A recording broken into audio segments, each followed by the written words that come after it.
Big बॉसने केले दिव्या शिंदे सोबत जातीवाद. बिग बॉस हा नकली शो आहे का? जाणण्यासाठी बघा पूर्ण व्हिडिओ. दिव्या शिंदे उर्फ सरकार यांनी बिग बॉस मराठी 6 मध्ये सदस्य म्हणून प्रवेश केला होता.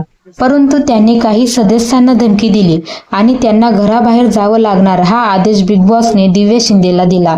बिग बॉस मराठीच्या घराबाहेर पडल्यावर दिव्या शिंदे नाही मीडियासमोर आली, नाही सोशल मीडियासमोर आली. परंतु दिव्या शिंदेने मौन सोडले आहे. बिग बॉसने जातीभेद केला आहे असे सांगत दिव्याने इंटरव्ह्यू दिले. दिव्याने बिग बॉसच्या काही शॉकिंग गोष्टी सांगितल्या.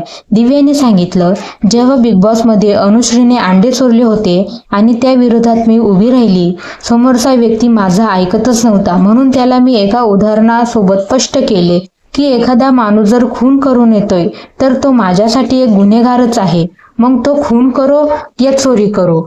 भारतीय संविधानामध्ये प्रत्येक गुन्ह्याला शिक्षा आहे. त्यानंतर बिग बॉसने मला सांगितले की दिव्या, तुम्ही संविधान हा शब्द बिग बॉस मध्ये वापरू शकत नाही. दिव्या शिंदे बोलली की मी बिग बॉसला सांगितले की मी हा शब्द रेफरन्स म्हणून सांगते कारण समोरच्याला समजत नाही आहे. परंतु बिग बॉस मला बोलले की तुम्ही आता मला शिकवणार का? मग मी शांत बसले. तुम्हाला काय वाटतं, बिग बॉसने चूक केले की बरोबर? कमेंट मध्ये नक्की सांगा आणि माझ्या चॅनलला सबस्क्राईब करा. थँक्यू.